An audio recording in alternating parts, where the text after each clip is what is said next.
Let us elaborate demand more because अभी तो हम लोगों ने सिर्फ मीनिंग समझा था कि गुड्स वांट और डिमांड में क्या फ़र्क है। अब एग्जैक्टली अगर हम डिमांड की बात करते हैं तो डिमांड बेसिकली हमारी दो कैरेक्टरिस्टिक्स हैं इसकी मेन, जिसके ऊपर हमारी डिमांड जो है वो पूरी बेस्ड है।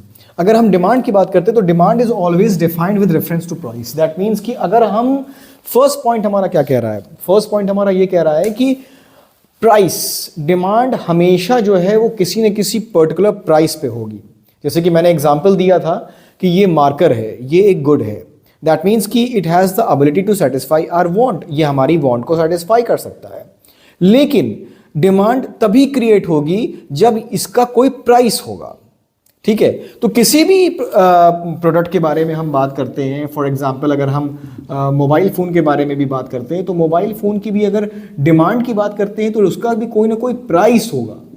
ठीक है, प्राइस के इंक्रीज होने से या डिक्रीज होने से उसकी डिमांड इफेक्ट करती होगी कि प्राइस बढ़ गया तो उसकी डिमांड कम हो गई, या प्राइस डिक्रीज हो गया, कुछ डिस्काउंट्स हो गए तो उसकी डिमांड बढ़ गई।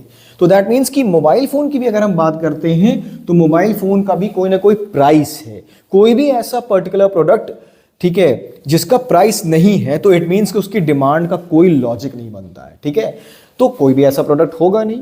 तो अगर हम बात कर रहे हैं डिमांड की तो डिमांड का मतलब सीधा सीधा उसका कनेक्शन है प्राइस से। ठीक है, अगर डिमांड है तो किसी पर्टिकुलर प्रोडक्ट की तो इट मीन्स कि उसका प्राइस भी होगा। ठीक है, so keep this in mind. Now the second point is demand is always with respect to period of time. ठीक है, अब अगर हम डिमांड की बात कर रहे हैं और टाइम की बात नहीं कर रहे हैं तो यूजलेस है। ठीक है, क्योंकि जैसे ही हमने डिमांड की बात किया और प्राइस की बात किया तो उसके पीछे एक लॉजिक है, वैसे ही डिमांड का जो कनेक्शन है वो प्राइस से है जुड़ा हुआ और साथ ही साथ टाइम से भी है। प्राइस से है और टाइम से है। टाइम से कैसे है कि अगर हम एग्जांपल देते हैं, ठीक है, विंटर सीजन की, विंटर सीजन में स्वेटर्स, जैकेट, कोट, ब्लेजर की डिमांड ज्यादा होती है। ठीक है, एक पर्टिकुलर टाइम पर उसकी डिमांड होती है। अगर हम उसकी डिमांड के बारे में समर या रेनी सीजन में बात करेंगे तो नहीं एप्लीकेबल होगी, क्योंकि रेनी सीजन में और समर सीजन में बाकी और चीज़ों की डिमांड होती है। ठीक है, जैसे कि कोल्ड ड्रिंक की का अगर हम एग्जांपल लेते हैं, कोल्ड ड्रिंक का एग्जांपल लेते हैं तो कोल्ड ड्रिंक की अगर डिमांड होती है तो वो कब होती है, या आइसक्रीम की डिमांड कब होती है, आइसक्रीम की डिमांड होती है समर सीजन में। ठीक है, उसी तरीके से हीटर की, जैकेट्स की, स्वेटर की डिमांड कब होती है, विंटर सीजन में होती है। तो दैट मीन्स कि डिमांड का कनेक्शन जो है वो प्राइस से भी है और टाइम से भी है। So demand is always at a particular price as well as at a particular time. Types of demand में हम लोग स्टडी करने वाले हैं कि हमारी कितने टाइप की डिमांड है। ठीक है, और एग्जैक्टली हम उसको आइडेंटिफाई कैसे करते हैं कि ये डिमांड कैसी है। ठीक है, तो सबसे पहली हमारी डिमांड है ज्वाइंट डिमांड। ज्वाइंट डिमांड की अगर हम बात करते हैं तो ज्वाइंट डिमांड का मतलब ये होता है कि हमारे उन कमोडिटीज की डिमांड जो कि आपस में एक दूसरे से ज्वाइंट है। अब जैसे कि शुरुआत में मैंने आपसे बहुत पहले ही एक एग्जांपल दिया था मार्कर का। जैसे कि मैं मार्कर की अगर बात करूं तो मार्कर का हम यूज कर रहे हैं, किस काम के यूज कर रहे हैं, इसका काम हम बोर्ड पे लिखने के लिए कर रहे हैं। ठीक है, दैट मीन्स कि जो मार्कर और बोर्ड की डिमांड है वो ज्वाइंट डिमांड है। बोर्ड के बिना मार्कर यूजलेस है और मार्कर के बिना बोर्ड यूजलेस है।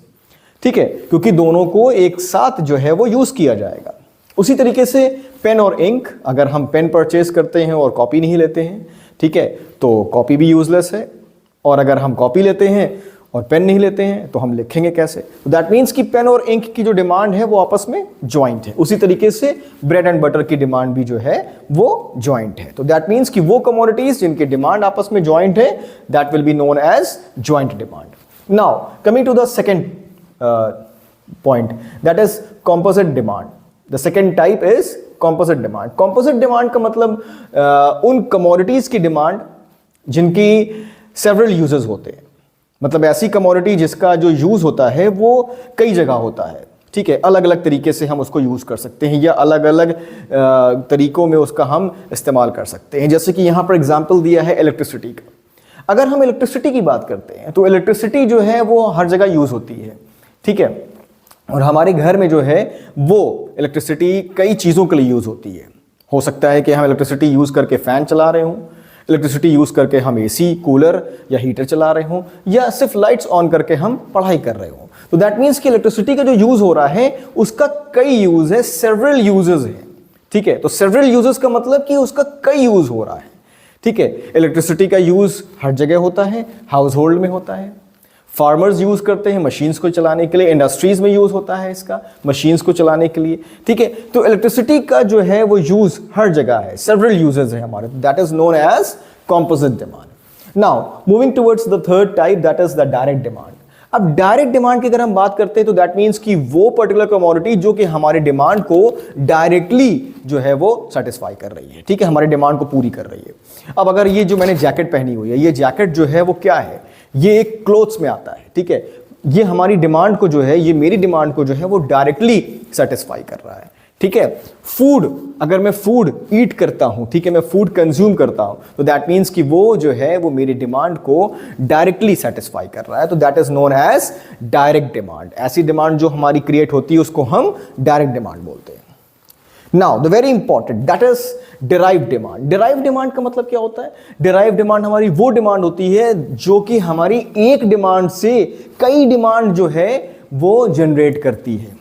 ठीक है, एक डिमांड से कई डिमांड, मतलब एक डिमांड हमारी जनरेट हुई हो, उसके साथ साथ कई डिमांड हमारी जनरेट हो गई। अब फॉर एग्जांपल हमारी जो मेन डिमांड है वो क्या है?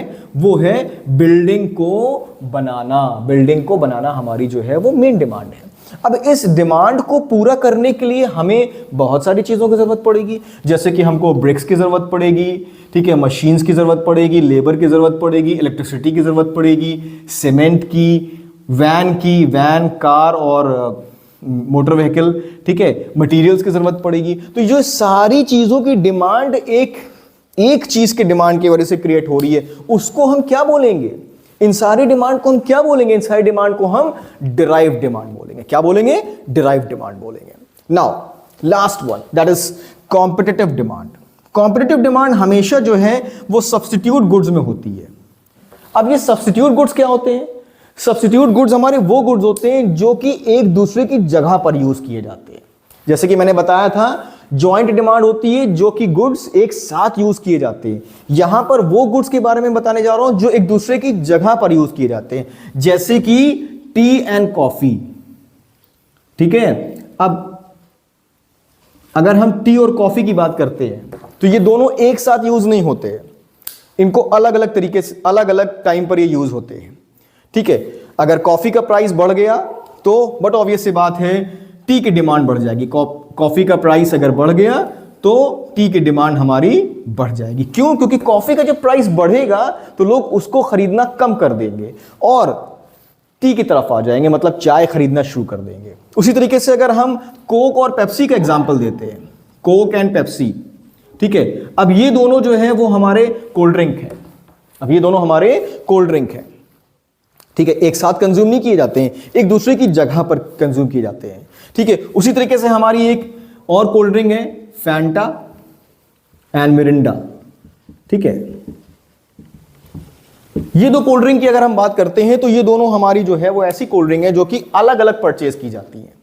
ठीक है, तो इनकी जो डिमांड होती है उसमें कंपटीशन होता है। अगर एक का प्राइस बढ़ता है, ठीक है, तो वो दूसरे की डिमांड को बढ़ा देता है। क्यों? अब सपोज पेप्सी का प्राइस बढ़ गया, ठीक है, अब पेप्सी का अगर प्राइस बढ़ गया तो हम बट ऑब्वियस सी बात है कि हमारी जो डिमांड है वो पेप्सी के लिए कम हो जाएगी और हम क्या खरीदना शुरू कर देंगे? कोक परचेस करना शुरू कर देंगे। उसी तरीके से अगर फैंटा की डिमांड हमारी है, ठीक है, और मिरिंडा के प्राइसेस बढ़ गए या फैंटा के सपोज प्राइसेस बढ़ गए तो फैंटा परचेस करना हम जो है वो कम कर देंगे और मिरिंडा की तरफ हम जो है वो अपनी डिमांड बढ़ा देंगे। तो दैट मीन्स कि क्या है हमारा? Competitive demand. कॉम्पिटिटिव डिमांड हमेशा हमारा सब्स्टिट्यूट गुड्स में होता है और सब्स्टिट्यूट गुड्स हमारे वो होते हैं जो कि हमारे एक दूसरे की जगह पर यूज किए जाते हैं। ठीक है।